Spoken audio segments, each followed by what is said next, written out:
मन हाली किरसानी करनी, सरम पानी तन खेत, नाम बीज संतोख सुहागा, रख गरीबी वेश। ये शब्द सतगुरु जी ने तेजभान जी दे खूह ते उचारण कीता सी महाराज जी ने। ते सतगुरु जी पहली उदासी करके जदों आए सी ना, 12 साल बाद महाराज आए सी सच्चे पातशाह। 12 साल बाद आके बाहर खूह ते हजूर बैठ गए सी। ते भाई मरदाना जी ने खिच कीती, महाराज हुण इन्ने सालां बाद नगर आए आ ते बाहर ही बैठे आ, मेरा तो चित काला पैंदा परिवार नूं मिलण वास्ते। हजूर हस पे। महाराज कहंदे चंगा भाई मरदाना जा आ। महाराज मैं खाली हथ जावां? 12 साल बाद घर मुड़न लग्या, घर वाले कहणगे नहीं की लैके आए हैं। ते हजूर कहंदे भाई मरदाना उरे हो, झोली कर। जदों झोली कीती ते हजूर ने पत्थर ठिकरियां चक के भाई मरदाने दी झोली पातीआं। हजूर कहंदे रस्ते च ना खोली, घरे जा करके वेख लवी। भाई मरदाना जी ने बचन मन्निया ते अपने घर नूं तुर पे। जदों घरे पहुंचे आ भाई मरदाना जी, सारे नगर विच रौला पै गया कि गुरु नानक साहब जी महाराज दा साथी भाई मरदाना आया। ते तुरन लग्गिया महाराज ने भाई मरदाने नूं कहा सी कि भाई मरदाना साडे वल्लों ना दसी, जे कोई पुछेगा तां ते कुछ समा मिल के मोह ना करी ते वापस इत्थे आ जाई, तैनूं इत्थे ही बैठे मिलांगे। ये हजूर ने आग्या कीती। भाई मरदाना जी जदों घर गए ते तां सारे पिंड च खबर जिहड़ी सी अग वांग फैल गई। लोग तां भाई मरदाना जी दे जिहड़ा सी बनेरियां ते आ चढ़े, कंधां ते आ चढ़े, बड़ी चहल पहल। भाई मरदाना जी का परिवार बड़ा खुश वै। फिर पुछया कि की लैके आए हैं, 12 साल बाद आए हो। भाई मरदाना जी ने सतनाम वाहेगुरु कह के जदों पल्ला खोलिया ते सारियां ठीकरियां हीरे जवाहरात ने। अपने गुरु जी की आश्चर्य करामात वेख के बड़े हैरान होए कि बाबा गुरु नानक साहब जी महाराज ने ये ठीकरियां चक के पाईयां सी। सतगुरु पत्थरां नूं हीरे बना सकते है, भावें कि हुंदा तां हीरा भी पत्थर वै। साध संगत जी, गुरु नानक साहब जी की निगाह विच हीरा भी पत्थर ही है। जदों साल सराए जौहरी ने सतगुरां जी ने भेंट कराई सी ना, उदों किन्नी वारी भाई मरदाना जी फिरे सी ते सतगुरां जी ने कहा सी, भाई मरदाना असल विच ये हीरा, ये पत्थर दा ये हीरा नहीं है, हीरा वाहिगुरू दा नाम है। ये सच्चे पातशाह जी ने दिखाया सी। ते माता त्रिपता जी नूं पता लगा जदों पिंड विच रौला पै गया कि भाई मरदाना मेरे पुत्र दा साथी आया है। माता त्रिपता जी जिन्हां दियां अखियां तरस गईयां महाराज गुरु नानक साहब जी दे दर्शन करन नूं, कदे बेबल होए हौके भरदे याद करदे। ये प्रसंग कविराज जी ने बहुत करुणामई लिखिया है, बहुत ज़्यादा। माता जी ने भाई मरदाना जी का नाम सुनिया, चित बड़ा बेबल हो गया। बड़ी जल्दी नाल भाई मरदाने दे घर वाल नूं माता जी तुर पए ते सारियां विच घिरिया होया भाई मरदाना जदों बैठा होया, माता त्रिपता जी नूं वेख के उठ के भाई मरदाना जी ने गुरु साहब जी दे माता जी दे चरण परसे है। ते माता जी ने मिलदियां सारी पुछया, भाई मरदाना मेरा पुत्र नानक कित्थे है? जदों गुरु नानक साहब जी की बाबत पुछया ते भाई मरदाने दियां उपर होईयां अखां नीवियां हो गईयां, क्योंकि महाराज जी की आग्या नहीं सी दसण दी। कहा पहलों मैं नाल सां, वेखो झूठ भी नहीं बोलिया, पहलों मैं नाल सां, हुण मैं की दस सकदा हाँ माता जी उन्हां दी बाबत। ये कह के भाई मरदाना जी ने फिर नेत्र नीवे कर लए ते माता जी दे दिल विच इउं भाई मरदाने दे कहे होए बोल जिहड़े सी ना तीर वांग वजे ते हृदय ही पाट गया। ਕਿ ਮੇਰੇ ਪੁੱਤਰ ਦੀ ਖਬਰ ਇਹਨੂੰ ਜ਼ਰੂਰ ਹੋਣੀ ਸੀਗੀ, ਪਰ ਭਾਈ ਮਰਦਾਨਾ ਵੀ ਕਹਿ ਰਿਹਾ ਹੈ ਕਿ ਮੈਨੂੰ ਕੋਈ ਖਬਰ ਨਹੀਂ, ਮੈਂ ਹੁਣ ਕੀ ਦੱਸਾਂ। ਬਹੁਤ ਚਿੱਤ ਬੇਬਲ ਹੋ ਗਿਆ ਮਾਤਾ ਜੀ ਦਾ, ਉਦਾਸ ਚਿੱਤ ਵਾਪਸ ਪਰਤਦੇ ਹੈ, ਪਰ ਮਨ ਅੰਦਰੋਂ ਕਹਿ ਰਿਹਾ ਹੈ ਕਿ ਇਹ ਭਾਈ ਮਰਦਾਨੇ ਨੂੰ ਜ਼ਰੂਰ ਪਤਾ ਹੋਊਗਾ। ਇਹ ਕਿਵੇਂ ਹੋ ਸਕਦਾ ਹੈ ਕਿ ਇਹਨੂੰ ਪਤਾ ਨਾ ਹੋਵੇ। ਮਾਤਾ ਜੀ ਨੇ ਨਿਗਾਹ ਰੱਖੀ ਭਾਈ ਮਰਦਾਨਾ ਜੀ ਦੇ ਘਰ ਵੱਲ ਕਿ ਜੇ ਤਾਂ ਭਲਾ ਹੁਣੇ ਹੀ ਘਰੋਂ ਨਿਕਲ ਕੇ ਤੁਰਿਆ ਤਾਂ ਫਿਰ ਤਾਂ ਇਹਦੇ ਤੇ ਜ਼ਰੂਰ ਸ਼ੱਕ ਕੀਤਾ ਜਾ ਸਕਦਾ। ਉਹ ਗੱਲ ਹੋਈ।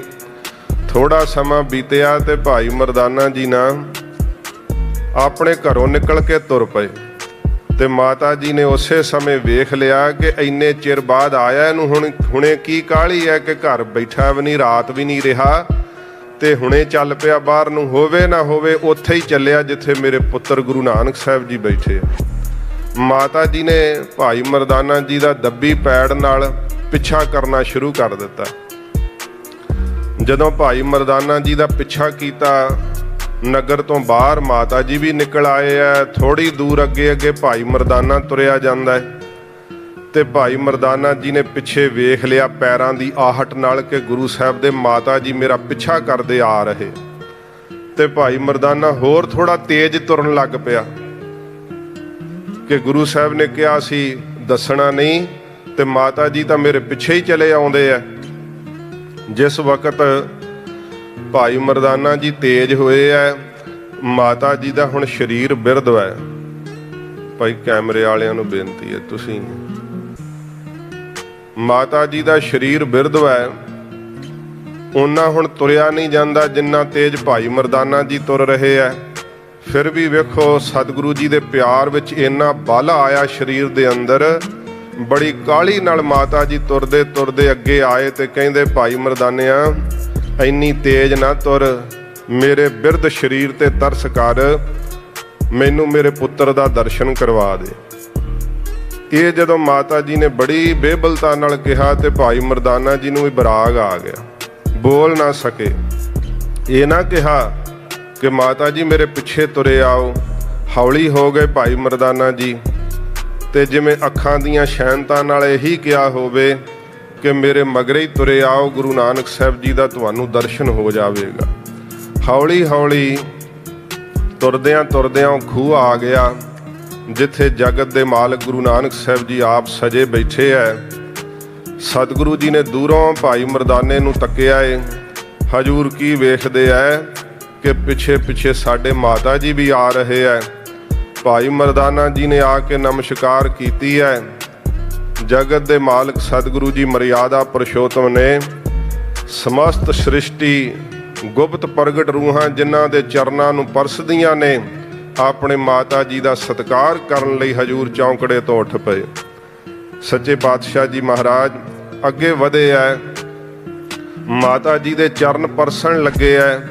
ਮਾਤਾ ਜੀ ਨੇ ਹਜੂਰ ਨੂੰ ਪਕੜ ਕੇ ਆਪਣੀ ਗਲਵੱਕੜੀ ਵਿੱਚ ਲੈ ਲਿਆ। ਏਡਾ ਕਰੁਣਾਮਈ ਪ੍ਰਸੰਗ ਕਵੀ ਰਾਜ ਨੇ ਲਿਖਿਆ ਹੈ ਕਿ ਹਜੂਰ ਦੇ ਸਾਰੇ ਵਸਤਰ ਹੀ ਅਥਰੂਆਂ ਨਾਲ ਭਿਉਂ ਦਿੱਤੇ। ਕਿੰਨਾ ਚਿਰ ਸਤਿਗੁਰੂ ਜੀ ਦੀ ਗਲਵੱਕੜੀ ਨਹੀਂ ਛੱਡੀ।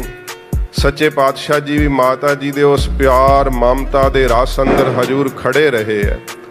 ਕਿਉਂਕਿ ਜਿਹੜੀ ਵੀ ਕੋਈ ਸੰਸਾਰ ਦੇ ਅੰਦਰ ਸਾਧ ਸੰਗਤ ਜੀ ਕੋਈ ਵਿਲੱਖਣ ਤੇ ਕੋਈ ਅਸਚਰਜ ਚੀਜ਼ ਹੈ ਨਾ, ਭਾਵੇਂ ਕਿ ਇਹ ਸਰੀਰਕ ਮੋਹ ਹੀ ਹੁੰਦਾ ਹੈ, ਪਰ ਮਾਂ ਦੀ ਮਮਤਾ ਜਿਹੜੀ ਹੈ ਨਾ, ਇਹਨੂੰ ਬੜਾ ਪਵਿੱਤਰ ਮੰਨਿਆ ਜਾਂਦਾ ਹੈ। ਇਹ ਵੀ ਗੁਰੂ ਨਾਨਕ ਸਾਹਿਬ ਜੀ ਆਪ ਹੀ ਨਿਰੰਕਾਰ ਰੂਪ ਨੇ ਸਤਿਗੁਰਾਂ ਬਣਾਈ ਹੈ। ਮਾਤਾ ਜੀ ਮਮਤਾ ਦੇ ਵੇਗ ਵਿੱਚ ਦਿਲ ਰੁੜ ਗਿਆ ਏ। ਨਹੀਂ ਪਤਾ ਕਿ ਸਮਾਂ ਕੀ ਹੈ, ਨਹੀਂ ਪਤਾ ਕਿ ਦੇਸ਼ ਕੀ ਹੈ। ਮਾਤਾ ਜੀ ਨੂੰ ਦੇਸ਼ ਕਾਲ ਵਸਤੂ ਦੀ ਸੁਰਤ ਭੁੱਲ ਗਈ ਹੈ।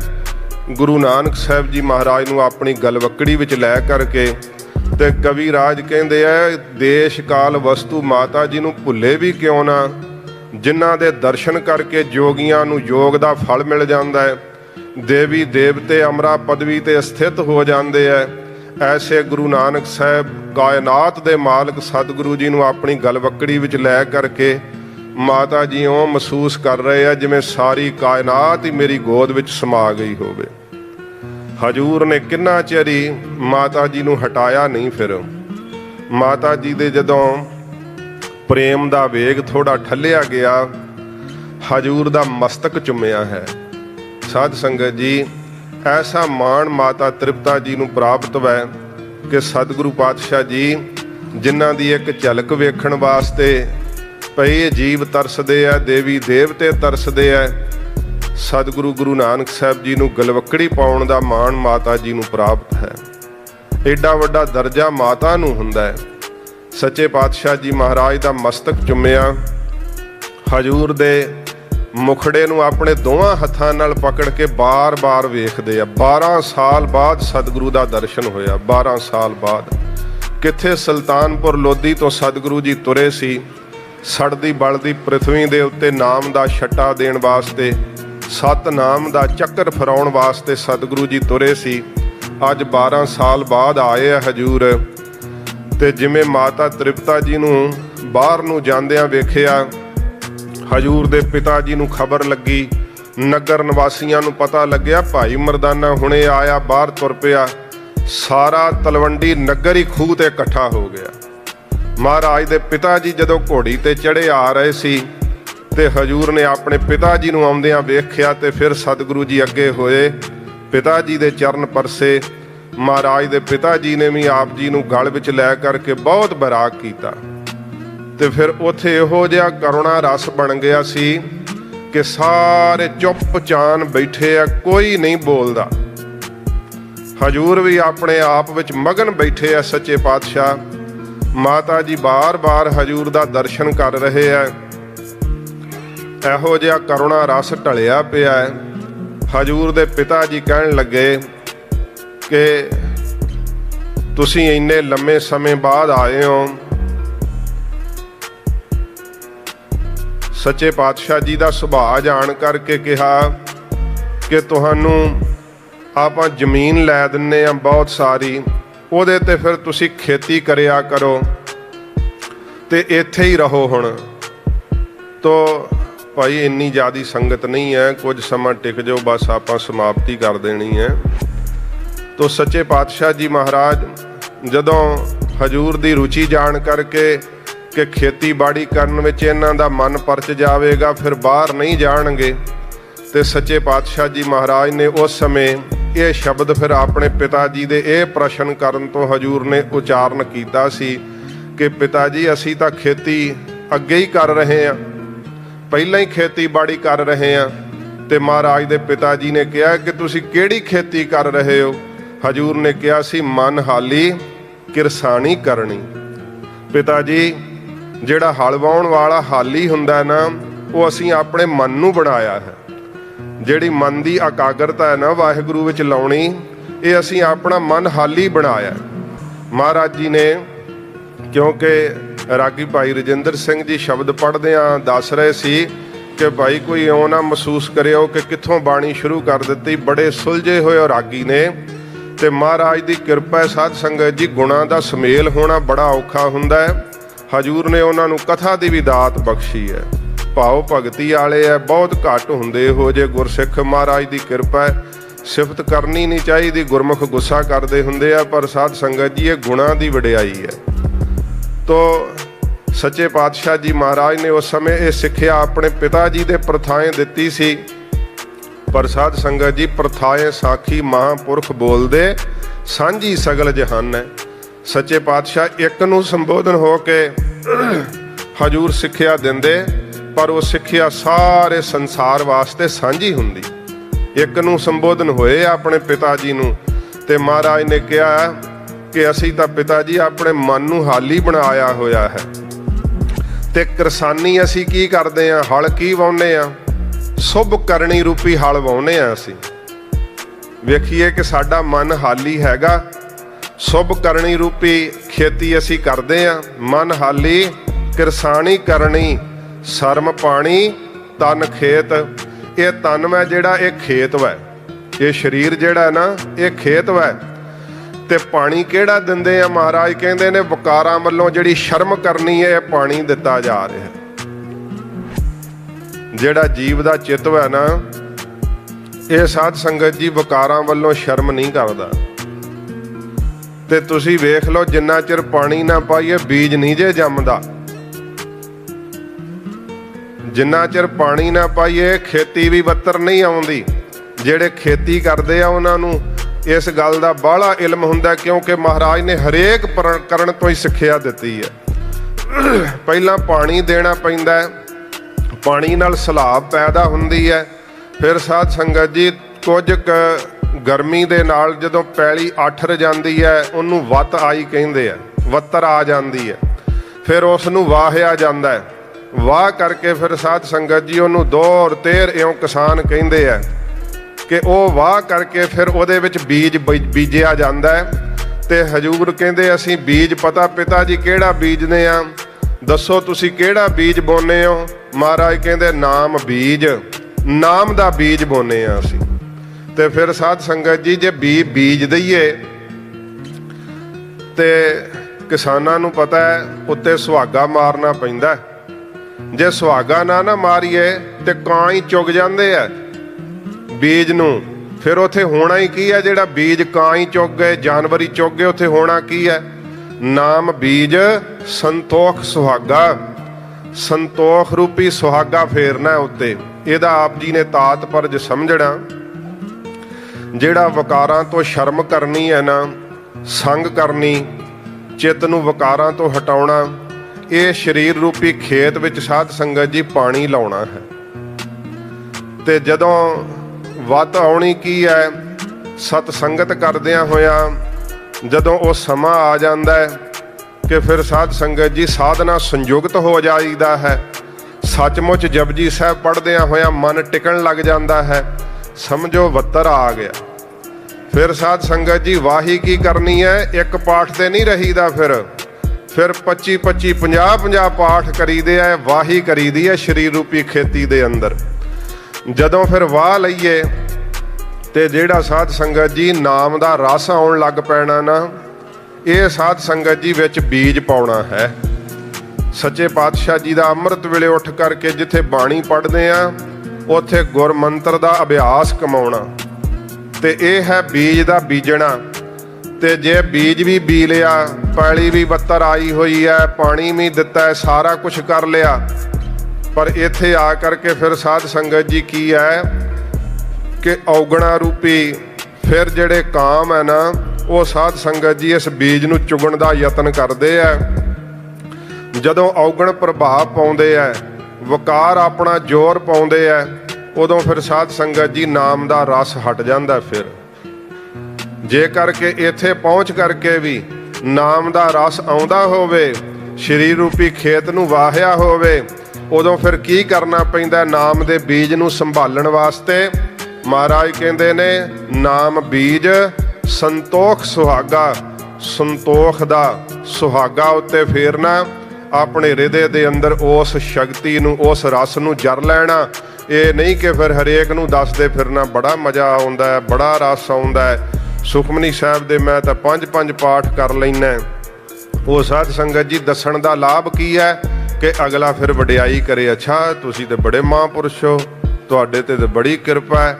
ਜਦੋਂ ਦੂਸਰੇ ਨੂੰ ਦਿਖਾਇਆ ਤੇ ਫਿਰ ਅੰਦਰ ਤਾਂ ਚਾਅ ਆਉਣਾ ਹੀ ਹੈ ਨਾ ਕਿ ਮੈਨੂੰ ਹੁਣ ਪੂਰਨ ਬ੍ਰਹਮ ਗਿਆਨੀ ਮੰਨ ਲਵੇ। ਤੇ ਮਹਾਰਾਜ ਕਹਿੰਦੇ ਫਿਰ ਵਡਿਆਈ ਰੂਪੀ ਜਾਨਵਰ ਚੁਗ ਜਾਂਦੇ ਆ ਨਾਮ ਰੂਪੀ ਬੀਜ ਨੂੰ। ਭਾਈ ਫਿਰ ਨਾਮ ਨਹੀਂ ਉੱਥੇ ਰਹਿੰਦਾ। ਸੱਚੇ ਪਾਤਸ਼ਾਹ ਜੀ ਨੂੰ ਪੁੱਛਿਆ ਸੀ ਨਾ ਕਿ ਸਿੱਧਾ ਨੇ ਕਿਹਾ ਮਹਾਰਾਜ ਤੁਹਾਡਾ ਨਾਮ ਕੀ ਹੈ? ਹਜੂਰ ਕਹਿੰਦੇ ਸਾਡਾ ਨਾਨਕ ਨਾਮ ਹੈ। ਤੇ ਗਰੀਬ ਨਵਾਜ ਸਤਿਗੁਰੂ ਕਿ ਤੁਹਾਡੀ ਜਿਹੜੀ ਹੈ ਉਹ ਕਰਤੱਵ ਕੀ ਹੈ, ਰਹਿਣੀ ਕੀ ਹੈ? ਮਹਾਰਾਜ ਕਹਿੰਦੇ ਨੇ, ਗਰੀਬ ਨਵਾਜ ਸੱਚੇ ਪਾਤਸ਼ਾਹ ਕਹਿੰਦੇ ਨੀਚ ਕਹਾਏ ਊਚ ਘਰ ਆਈ। ਜਿਹੜਾ ਆਪਣੇ ਆਪ ਨੂੰ ਨੀਵਾਂ ਬਣਦਾ ਹੈ ਨਾ, ਉਹ ਉੱਚੇ ਦਰਜੇ ਵਿੱਚ ਪਹੁੰਚ ਜਾਂਦਾ ਹੈ। ਨਿਵੇਂ ਸਗੌਰਾ ਹੋਏ ਆਪਸ ਕੋ ਜੋ ਜਾਣੈ ਨੀਚਾ, ਸੋ ਗਨੀਐ ਸਭ ਤੇ ਉੱਚਾ। ਜਿਹੜੇ ਗੁਰਮੁਖ ਨਾਮ ਦੇ ਰਸ ਸਹਿਤ ਹੋ ਜਾਂਦੇ ਆ ਨਾ, ਇਸੇ ਕਰਕੇ ਸਾਧ ਸੰਗਤ ਜੀ ਉਹ ਨਿਉ ਜਾਂਦੇ ਆ, ਝੁਕ ਜਾਂਦੇ ਆ, ਕਿਸੇ ਨੂੰ ਦੱਸਦੇ ਨਹੀਂ, ਸੰਤੋਖ ਰੱਖਦੇ ਆ। ਤੇ ਫਿਰ ਬਾਹਰੋਂ ਰੱਖ ਗਰੀਬੀ ਵੇਸ, ਗਰੀਬੀ ਦਾ ਵੇਸ ਸੱਚੇ ਪਾਤਸ਼ਾਹ ਜੀ ਮਹਾਰਾਜ ਕਹਿੰਦੇ ਨਿਮਰਤਾ ਦਾ ਵੇਸ ਰੱਖਦੇ ਆ। ਹੱਥ ਜੋੜ ਕਰਕੇ ਹਰੇਕ ਦਾ ਅਦਬ ਤੇ ਸਤਿਕਾਰ ਮਨ ਵਿੱਚ ਰੱਖਦੇ ਆ। ਕੇਵਲ ਬਾਹਰੋਂ ਨਿਮਰਤਾ ਨਹੀਂ ਹੁੰਦੀ, ਅੰਦਰ ਹੀ ਉਹਨਾਂ ਦੇ ਨਿਮਰਤਾ ਆ ਜਾਂਦੀ ਹੈ ਤੇ ਬਾਹਰੋਂ ਵੀ ਨਿਮਰੀ ਭੂਤ ਰਹਿੰਦੇ ਆ। ਇਹ ਸੱਚੇ ਪਾਤਸ਼ਾਹ ਨੇ ਇਸ ਸ਼ਬਦ ਦੇ ਅੰਦਰ ਫਿਰ ਸਾਧ ਸੰਗਤ ਜੀ ਜਿੰਨੇ ਪਦ ਹੈ ਨਾ, ਸਮਾਂ ਨਹੀਂ ਹੈ, ਸਮਾਂ ਸਮਾਪਤ ਹੋ ਗਿਆ। ਫਿਰ ਹਜੂਰ ਨੂੰ ਕਿਹਾ ਸੀ ਕਿ ਮਹਾਰਾਜ ਤੁਸੀਂ ਘੋੜੇ ਲੈ ਦਿੰਨੇ ਆ ਤੇ ਵਪਾਰ ਕਰ ਲਓ। ਹਜੂਰ ਨੇ ਫਿਰ ਉਹਦਾ ਉਪਦੇਸ਼ ਦਿੱਤਾ। ਫਿਰ ਕਹਿੰਦੇ ਮਹਾਰਾਜ ਜੇ ਵਪਾਰ ਨਹੀਂ ਕਰਨਾ ਚਲੋ ਦੁਕਾਨ ਪਾ ਦਿੰਨੇ ਆ। ਮਹਾਰਾਜ ਨੇ ਫਿਰ ਦੁਕਾਨ ਦਾ, ਵਪਾਰ ਦਾ ਉਪਦੇਸ਼ ਦਿੱਤਾ ਕਿ ਦੁਕਾਨ ਕਿਵੇਂ ਕਰੀਦੀ, ਅਸੀਂ ਤਾਂ ਪਹਿਲਾਂ ਹੀ ਦੁਕਾਨ ਕਰ ਰਹੇ ਹਾਂ। ਤੇ ਮਹਾਰਾਜ ਸੱਚੇ ਪਾਤਸ਼ਾਹ ਜੀ ਮਹਾਰਾਜ ਨੇ ਫਿਰ ਕਹਿੰਦੇ ਮਹਾਰਾਜ ਦੇ ਪਿਤਾ ਜੀ ਕਿ ਮਹਾਰਾਜ ਤੁਹਾਨੂੰ ਕਿਸੇ ਰਾਜੇ ਕੋਲ ਨੌਕਰ ਰਖਾ ਦਿੰਨੇ ਆ। ਮਹਾਰਾਜ ਕਹਿੰਦੇ ਅਸੀਂ ਤਾਂ ਪਹਿਲਾਂ ਹੀ ਵੱਡੇ ਰਾਜੇ ਪਰਮੇਸ਼ਰ ਦੀ ਨੌਕਰੀ ਕਰ ਰਹੇ ਹਾਂ। ਲਾਏ ਚਿੱਤ ਕਰ ਚਾਕਰੀ, ਮਨ ਨਾਮ ਕਰ ਕੰਮ, ਬਨ ਵਧੀਆਂ ਕਰ ਧਾਵਣੀ, ਤਾ ਕੋ ਆਖੈ ਧਨ। ਇਹ ਸੱਚੇ ਪਾਤਸ਼ਾਹ ਜੀ ਨੇ ਸ਼ਬਦ ਦੇ ਅੰਦਰ ਫਿਰ ਦੱਸਿਆ ਕਿ ਦੁਕਾਨਦਾਰੀ ਕਿਹੜੀ ਕਰਨੀ ਹੈ, ਵਪਾਰ ਕਿਹੜਾ ਕਰਨਾ ਹੈ ਤੇ ਚਾਕਰੀ ਨੌਕਰੀ ਕਿਹੋ ਜੀ ਕਰਨੀ ਹੈ। ਇਹ ਸਤਿਗੁਰੂ ਜੀ ਨੇ ਆਪਣੇ ਪਿਤਾ ਜੀ ਨੂੰ ਉਪਦੇਸ਼ ਦਿੱਤਾ ਸੀ। ਹਜੂਰ ਦਾ ਆਪ ਪ੍ਰਕਾਸ਼ ਗੁਰਪੁਰਬ ਮਨਾ ਰਹੇ ਹੋ। ਇੱਕ ਕਿਨਕਾਈ ਗੁਰੂ ਨਾਨਕ ਸਾਹਿਬ ਜੀ ਦੀ ਸਿੱਖਿਆ ਦਾ ਆਪਾਂ ਧਾਰਨ ਕਰਾਂਗੇ। ਹਜੂਰ ਦੀ ਸਿੱਖੀ ਦਾ ਅੰਕੁਰ ਸਾਡੇ ਅੰਦਰ ਫੁੱਟ ਪਵੇਗਾ।